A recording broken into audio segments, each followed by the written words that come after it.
Dibukanya jendela transfer dimanfaatkan banyak klub untuk mendatangkan pemain. Lalu seperti apa mekanismenya? Tak jarang kita temui transfer flop, namun juga banyak kisah sukses dari aktivitas pembelian pemain.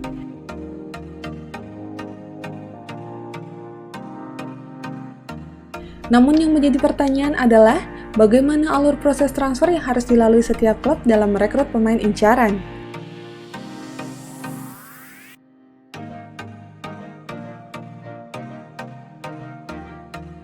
Jangan lupa untuk klik tombol subscribe dan lonceng agar mendapatkan informasi update dari Epic Football.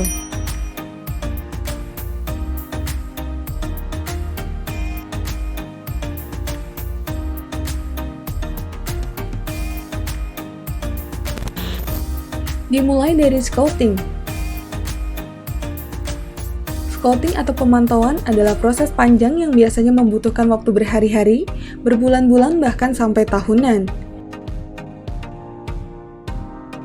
Keberhasilan seorang manajer dapat bergantung pada pencari bakat atau scout, dan pekerjaan mereka tidak bisa dianggap enteng karena harus menganalisis pemain incaran untuk kemudian diteruskan kepada pengambil kebijakan di klub.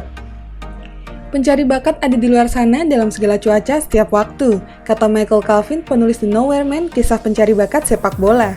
Mereka mendapat bayaran 40 euro per mil, demikian adanya.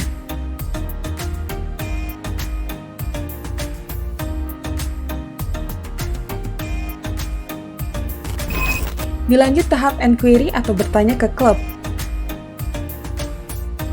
Scout sudah memberikan laporannya, pemain pun ditargetkan. Apa selanjutnya?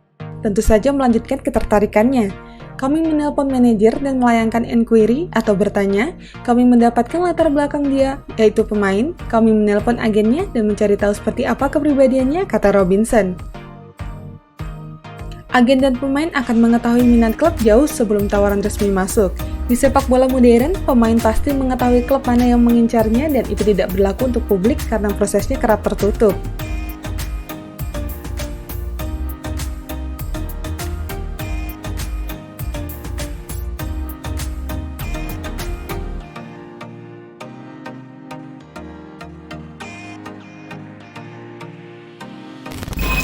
Negosiasi dengan pemain. Tawaran dilayangkan, tawaran diterima. Pemain A mendekat ke klub B, lalu bagaimana? Selanjutnya akan dilakukan pembahasan atau personal term yang lebih dari sekedar gaji. Ketidakcocokan sekecil apapun dapat membuat transfer itu gagal. Selagi manajer melakukan pembicaraan dari segi sepak bola dan permainan, para pimpinan, pemilik, dan direktur klub sering melakukan pembicaraan terkait uang. Dasar-dasarnya termasuk gaji, sign-in on fees atau biaya penandatanganan, dan bonus seperti kemenangan, gol, serta clean sheet. Tetapi di luar itu, pemain dan agen dapat menuntut apa saja dan segalanya.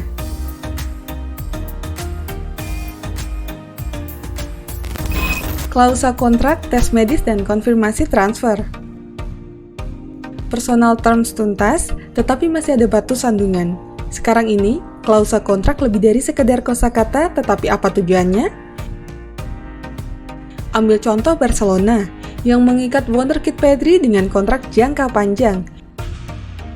Dalam kasus ini, kubu Camp Nou menetapkan klausul rilis Extremadura Las Palmas itu di angka 400 juta euro. Hal semacam itu dilakukan demi melindungi si pemain yang dianggap aset, klub, atau keduanya.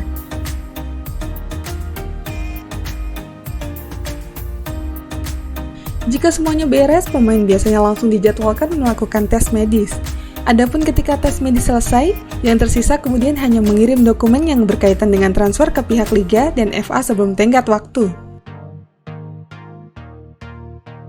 Pihak klub selanjutnya melakukan rilis pers, menuntaskan apa yang harus dilakukan di media sosial dan mencetak jersey, dan si pemain pun berhasil direkrut. Dan itulah informasi mengenai dunia sepak bola dari Epic Football. Jangan lupa untuk like, share, dan subscribe.